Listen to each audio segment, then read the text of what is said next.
This episode is brought to you by Cargo, a strategic marketing firm that we at Stone Mantle have partnered with for years. Cargo knows how to build meaningful brand experiences because they ask every prospect or client the same question. What if every customer brought you your next one? Let's face it, customers advocating for your brand, not you, is the only currency that matters now. It's the kind you earn by investing in moments that move people, experiences that hit deeper, stick longer, and spark something real. Because when something feels personal, when it truly resonates, people share it. And when they do, you don't just earn attention, you earn trust, traction, and impact that money alone could never buy. Cargo focuses on just that, inspiring advocacy, creating unforgettable brand moments that spark real connection, meaningful conversation, and loyalty that builds movements, not just market share. For a limited time and only for Experience Strategy Podcast listeners, they're offering their proprietary advocacy readiness workshop for free to a few companies who are serious about getting every customer to bring you the next. Follow the link in the show notes to sign up and tell them that Dave, Aranzis, and Joe sent you.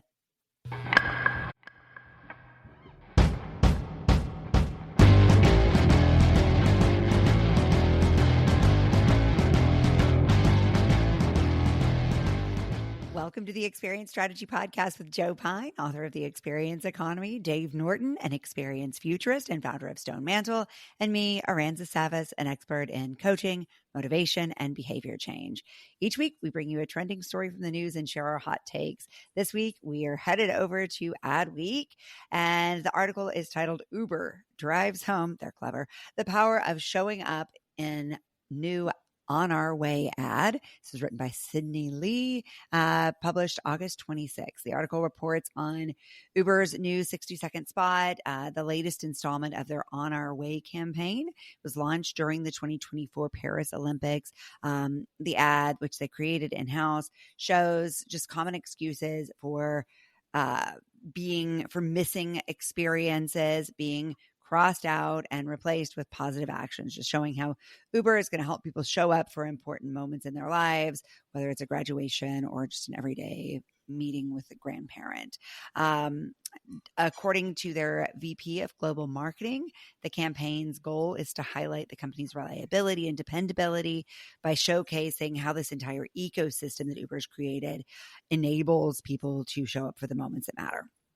So I thought this was a really interesting angle for them to take. Of course, we've talked a lot here about these full circle offerings that allow companies to meet an end-to-end user need in a really cohesive, thoughtful way. But I also think it's a really good example of modes-based thinking.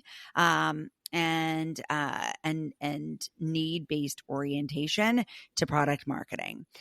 Dave, what came up for you as you read this?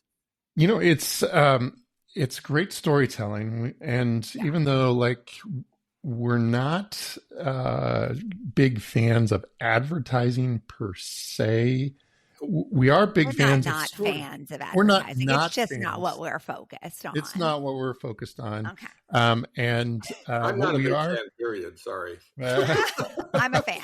I'm the best. I like storytelling. Like 1%. Yes. Storytelling. We are big fans of storytelling. Yes. All of us, I think, agree. And this is great storytelling. Mm-hmm. Yep. That's what's going on here. And therefore it's very versatile. It's gonna go across different media and be very, very successful. It's an example of telling stories about meaningful experiences, where it's the people who are creating meaningful experiences and Uber playing a role of kind of the service, but still is there to support those most meaningful experiences that people have in their lives. So I think it's a powerful kind of example of some of the things that we've talked about in the past, where we've talked about it, that it takes a lot of services oftentimes to support those most important experiences. So I think it's really compelling from that standpoint. I also agree with you, Aransas, that it is about modes, and it is about it's about situations that you find yourself in where you need a way to be supported. And oh, by the way, there's this entire ecosystem that supports all of these different situations that come up, that arise in people's lives. Here's what you're hitting on. And I had a conversation on LinkedIn a couple of days ago with someone who basically made all the points that we have been making about experiences as a differentiation in an AI age. And her point was that marketing was a differentiation in an AI age. And I was like, when you say marketing, the parts of marketing that you're describing are actually experiences.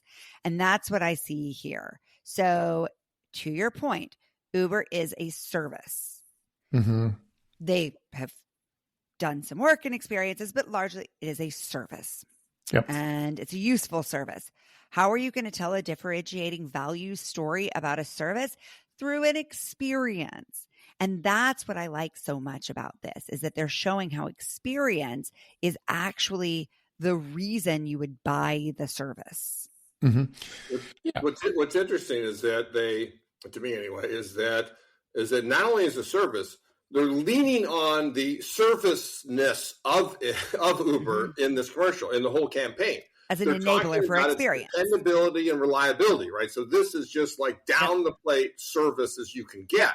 Saying, don't buy us on an experience. We're there to be dependable. We're there to be reliable. When Uber first came out, it was an experience because it was like I'm waving a magic wand on my phone and a car appears and I get in and it takes you where I don't even have to talk to them. It takes you where I want to go. When I get out, I don't have to do anything. I mean, that was magical. And then you get used to it. And it's that dependability. Well, Lyft was like, no, that's not an experience. We're going to actually give you an experience and put eyelashes on our cars and make them pink and give you a friendly driver because we know that the value is in the experience. And then again, that too became commoditized. Right.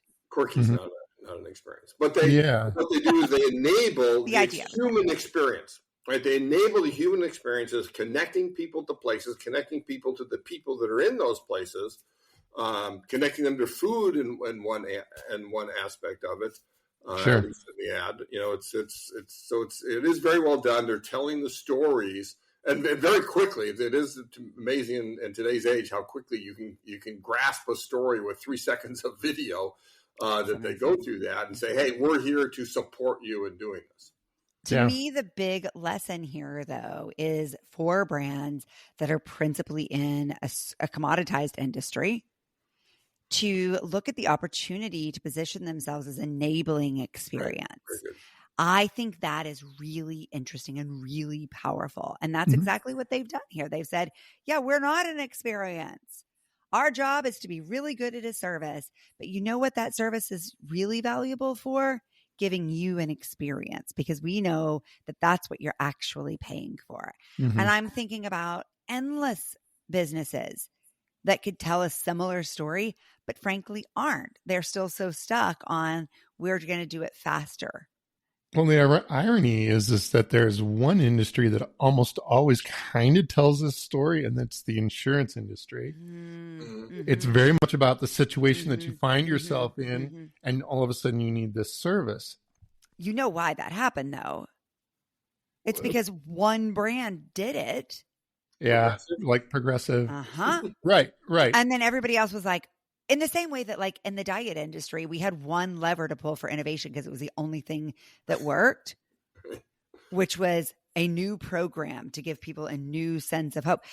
In the insurance industry, Progressive pulled the lever on experience and frankly, fear of regret, which is what underlies all insurance purchase decisions. And they said, hey, let's stimulate fear of regret at the moment of purchasing insurance so that people, through imagining that experience, are willing to invest more readily in the insurance purchase. Yeah. So I think that they were very much situationally aware for a long period of time, but it's a situation that doesn't come up very often. you don't have that many accidents that happen, Hopefully, hopefully, in your life. Although Dave, I can still remember one time my wife got into an accident. Maybe it was me actually into an accident, and no, it was her. And she tells the other person, tells you the brand new insurance agent that we got that we'll just send it to our usual repair guy. Don't tell your new insurance agent you have a usual repair guy. That's okay, hilarious. since I just got my first car in this century, if I have an accident at some point, I'm going to ask you for advice on that because I actually have no idea what you're supposed to tell an insurance agent. That's so funny. That was my key takeaway from today's episode. Thanks, Joe Pine. You're welcome. So let's kind of look at this for a second. It's really easy to make a promise. It's hard to keep that promise. And this has been something that we've talked about for many years. So if in fact, what Uber is saying is that we're going to make it possible for you to be there, they're promising certain things. What would we provide as actual experiences or services associated with these different types of things? So I've got a couple of things to think about. First of all, functionally, help me get from point A to point B. That's what they're talking about, right? They've got some seamless tracking, fairly accurate ETAs, proactive communication, which is all great. We love that. That's fantastic. But then we build on that, right? So they're suggesting that there's peace of mind that comes from having Uber always there. So help me feel secure. That's the emotional job, and in control during uncertain moments. I think that there may be some more that Uber should be thinking about doing from an innovation standpoint to make sure that people do feel secure in those situations. It's not enough, I don't think, to just be transparent about when they're going to have reliable updates. There's more to peace of mind than that. They do recently announce one where women can only get rides from women drivers. Perfect. And the passcodes that they're using now to help ensure that you're actually getting in the car that you mean to get into. I have teen accounts set up for my children as well. And I think that's another emotional job that is very situationally focused. So enabling a parent's relationship specifically to Uber, I think is another great example of what's working excellent here. So they're working on it. So let's go further with our jobs to be done framework. Social job, help me be a reliable person who keeps commitments and coordinates well with others. Potentially, that's kind of what's being promised in the campaign, right? In the campaign, what can Uber really support that? I don't know that I'm more reliable because I use Uber. I don't know. It is what they're saying, though. You're right. It is what they're implying, right? Yeah. There's no excuses. And at least if not reliable, it's the fact that, wherever you are, I can connect you with that social function, with that person you want to meet, with that party you want to go to. Even if you're half drunk and can't drive yourself, right? I'm going to be able to do that for you and make that happen. I feel like that should be called "There's a Way." Yeah. We're going to help. That really is the message, isn't it? That none of this is impossible. Yeah. Well, I don't know how well they're doing around social jobs, but that might be something really interesting. I can think of a number of times where we've had a group of people and we've all showed up at the same time, and we needed like 3 or 4 Ubers to show up, and it's tough to coordinate all of that activity. So maybe there's an opportunity in those kinds of situations. Yeah, that's happened at the collaborative meetings, and it's not like, well, why can't Jackie order multiple cars? No, Jackie can only order one car, and then she's got to ask somebody else to order another car that they're paying for when we might like to pay for it. And the collaborative is collaborative, and they all do it very well, but still, the idea is like, I want to order multiple cars here to go someplace and pay for it all myself, and I can't do that. Right. That's exactly right. I use the book for someone else feature now.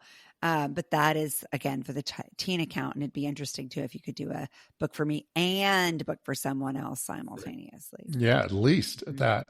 Are there any aspirational jobs that they're getting done? Certainly for the drivers, right? Like it. Yeah, for the drivers, help me be the kind of person who navigates urban mobility. I don't even know that that's a real thing. That just actually, I think their social jobs are fairly aspirational, right? Like it's kind of be the person you intend to be. Okay, maybe. So this is your own one of the problems. expectations. It truly is a service. Right. So it's like having a hard time getting to that next level. Honestly, what it would be show up for that job interview, without being a nasty, sweaty mess. Maybe something like that. Joe, you were going to say something. The article talked about how this campaign, that their old campaigns focused on specific parts of the Uber business. We're mostly talking about the primary one of of booking your own ride. But there's Uber Eats and there's other things that they are doing. I don't in fact know them all. But they're saying that they're bringing this together under one unifying idea, right? Bringing it all together. So is there, Dave, a systemic play in the fact that you can do this for you, I can do that for you, I can do that for you, or is that from the Uber viewpoint, not from the customer viewpoint? No, I think that the systemic part is where it really is. It doesn't really. The aspirational is hard to imagine. The social is good, but it's episodic. But systemic, help me orchestrate mobility as a part of my life coordination. To rule them all. When Aransas moved from Brooklyn to do we dare say New Jersey? I mean, it's like it's on the exurbs. She had to buy a car. Yeah. Before that, there was a system. There were multiple systems that could support her, so she didn't need a car. We keep hearing about, the future for the rest of us is that the car will just show up and take us wherever we need to go. But I think that there's a lot around systemic jobs to be done. So it's integrated with your calendar. It's part of how, like when you book your doctor's appointment, it automatically suggests an Uber or something along that line, if that's appropriate, if that's a feature that you really want. If it's not a feature that you want, then I don't think that it's necessary. But I do think that Uber, when it started offering Uber Eats, it moved to being more of a systemic tool because it's now supporting two different domains of our life, which is when systemic tools start to really be important. So I think it's an interesting thing that they're doing. I think the storytelling is good, but there's maybe more around systems and modes. I agree with you on modes. We haven't really talked about that as much, but I was going to ask you about that because when Aransas brought up modes, you quickly went to situations. And I was curious, are you saying there's a one-to-one correlation of mode and situation, or no? The reason is so a mode is a mindset and a set of behaviors that you get into, right? Oftentimes that's triggered by a situation that you find yourself in. Sometimes you bring the mode that you're in to the situation. Like I'm already in, I'm already in a crisis mode. And then all of a sudden this situation arises, which makes it even more difficult. So they're two different things, but they're both time-based. They're both dealing with the same kind of challenge. Well, I think we can use my example, right, of my daughters needing to use Uber alone. So mom of teen with a child who needs to commute solo, that is a situation. I am in mom mode. So my mindset, my drivers are get them there safely, get them there efficiently, get them there without them wasting all the money that I'm spending on this because they don't know how to find the car or which one to get into, or they're afraid of getting into the wrong, right? Like there's so many ways that can go wrong. And so that's where I think like this situation-based thinking on behalf of the organization is so powerful. And they've done actually a really good job with that innovation. I feel like my kids are scaredy cats. Literally a TSA agent said to my 14-year-old at the airport, she was like, you need to be more brave. Oh my gosh. I was like, ouch, man. Just because she doesn't want you to pat her down. But it, they're kind of scaredy cats. They heard us when we said stranger danger. And so getting them to get into the backseat of an Uber alone took some convincing, but there were enough systems put into place that they understood our modes and our situation in totality to make it a fairly seamless experience. I was able to track them the entire trip, for instance. Like I said, there's the code that ensures they're getting into the right car. So everyone has these reassurances for any worries or fears that might come up in the process. That's great. That's a great example. It's a great example. So no, I think that they're definitely related to each other. What we have to do, and what I think is also really amazing about this particular storytelling, is there is no target audience. Again, this is what we're seeing. The storytelling is about situations that most people find themselves in on a regular basis. Target audience for every segment of the film, and that they're going after different people. Maybe, but it doesn't seem like it. I mean, they're just telling pretty universal storylines. Like, you have relatives. Yeah, that's a lot of us. A lot of us. And I'm pretty sure the way they got to those stories, this would be my guess on how they chose the stories, just for what it's worth, it has nothing to do with the Experience Strategy podcast, is I bet they looked at TikTok and they saw what racked up a lot of views. And then they said, let's turn those into situations. Well, so they're targeting TikTok. They're targeting that generation, TikTok generation, not you. That's every generation, by the way. Right. Maybe, but I found them to be very universal, and I think that's why they did so well. Oh, we should do a whole podcast just on how TikTok and situations kind of come together. And I don't know, I'd have to do some research on that. But yeah, I mean, the most shocking data point that I toss out in every collaborative, it seems, is that we've never done a group even on the most sensitive of topics, like who do you trust to understand your cancer care or your financial well-being, without hearing the answer in one of the focus groups of someone saying, oh, there's this guy on TikTok. Yeah, that's true. Or this guy on Facebook. Or this guy on YouTube. Yep. It's always this guy on TikTok or this guy on YouTube. And that is who we trust. So we might as well accept it. What a weird world we live in. Anyway, this was fun, guys. Next time we'll talk more about why Joe doesn't like advertising. But for now, thank you all for listening. And we look forward to being back here with you next week. Reach out to us on Substack, The Experience Strategist. You'll find Dave, Joe, and I there. And we'd love to hear your thoughts on this topic, as well as your ideas for future articles or hot topics that we should tackle.